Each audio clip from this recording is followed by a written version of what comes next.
Hey everyone, I got another video for you today, and this is going to be a short one because I just want to document the struggles that I've been having with extruding ABS.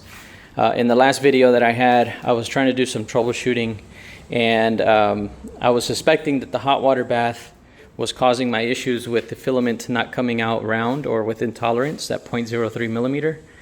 And one of the nice things about making videos, putting it online, is occasionally there are some very helpful people that watch it and just want to genuinely help and give advice. So I've had a few people reach out and say, hey, this is what's going on. Basically the hot water bath could not get hot enough. I also came across some videos online of the factories in China when they're extruding ABS, their hot water tanks are just you can see the fog or the how hot the tanks are. They just start to steam, and this tank never got that hot. So in my testing, I was able to get to 67 degrees Celsius, and if I put this, I just made some cardboard covers here and I try to insulate it a little better, and I was able to get to 72 degrees Celsius, which is still not enough for ABS, because the glass transition temperature is somewhere around 90, at least the materials that I'm testing, somewhere around 90, 95, some even close to 100 degrees.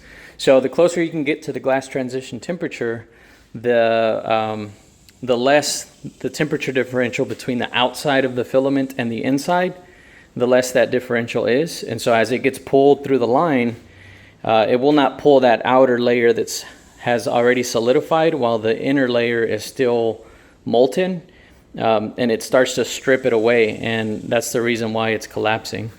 So by having the hot water tank as close to the glass transition temperature as possible, the outside layer cannot solidify as faster than the inside. I'm sure it does a little bit, but it just definitely helps with keeping that material in round. And so because of that, because of the poor design from this hot water tank, I realized that it's as it spills out here, it sort of goes into this tray and it aerates, and that's the reason why it can never get high temperature. So I took it upon myself to design one that was specifically for hot water, and some of the improvements that I made was actually I still need to make some adjustments here, but I did test this and it works very, very well. So as the water comes out of the hot water bath, it immediately goes back into the tank.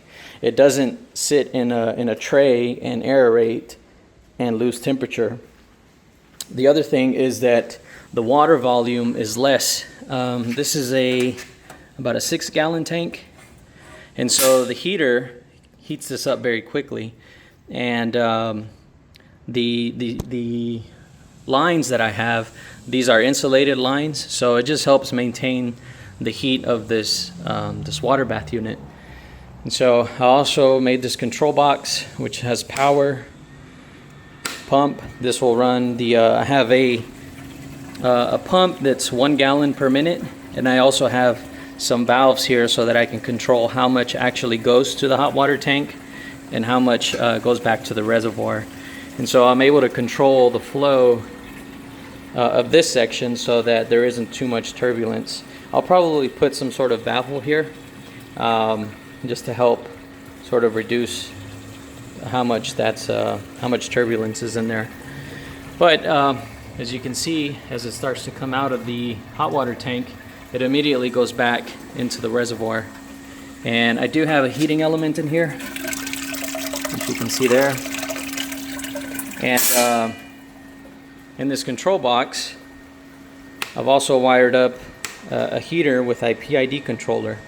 So as soon as you turn this switch on, currently the water is at 28 degrees Celsius, and I have a set point of 80. And you can see that it is turning on the heater, and here's the electronics. Let me go ahead and turn this off. Have some circuit breakers, SSR controller, have a fan. Whenever the power is on. This fan turns on so that the enclosure stays cool. And pump circuit breaker, heater circuit breaker, some interconnects. But it works really well. I'm going to run this hot water bath. Hopefully I can extrude a lot faster. I'm aiming for at least 7 to 8 kilograms an hour. I believe, I'm pretty confident that I'll get there with this hot water bath, because not only will it keep the filament close to its glass transition temperature when it comes out of the extruder, it's also going to give me more length. And if you'd ever notice some of the extrusion lines that output 30 kilos an hour, they have 18 feet of water bath, and that's so that they can run faster. So this will help to produce more for sure. This is all experimental, so I'll keep making videos and documenting it. I know some people reached out about having this line and they were disappointed in the cooling performance of the hot water and the water baths in general. And so if this works out, I'll be happy to share the plans. I made schematic for the enclosure, the BOM, bill of materials, everything that I spent to build this thing. As a matter of fact, it cost me about $900, everything included.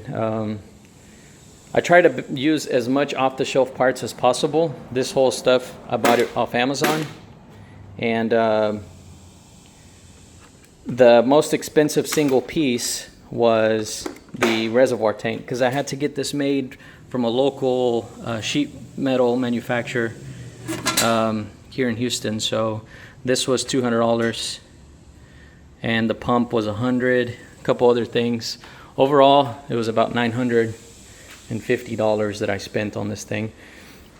This is a little janky setup, but as I said, since this is experimental, I wanted to test before I actually committed to designing a proper hot tank for the filament. After I run with it for some while, I'll go back to that sheet metal manufacturer and I will design a proper hot water tank with these spillways and proper baffles and things like that, which will probably cost me, I'm assuming, around $600. This is a flower pot that goes under a window. I found this on eBay. This was $50, so I'm using that for now. But anyways, just a quick update. I am going to test, I think this is my 5th ABS that I'm testing, and this is going to be Trenzio Magnum 562. This is a bulk polymerized resin, which has reduced VOCs, and there's some benefits to it. It's a little bit more expensive than some other emulsion polymerized stuff, which the difference is just the emulsion based has a lot more VOCs, and that's what really causes that ABS smell. When I was extruding another bulk polymerized ABS coming out of the extruder, as I was purging it, normally that stuff stinks really bad. But when I was for the normal grade, like say this LG Chem HI 121, this stuff really stinks because it's emulsion polymerized. But this bulk polymerized stuff, as I was extruding it and purging it, I had a big blob and there was zero smell coming from it. So it is a bit more expensive, but I think people will be happy to use that if it means it's not going to stink up their place. Anyways, that's it for today. If you have any questions or comments, feel free to let me hear them. Thanks, guys.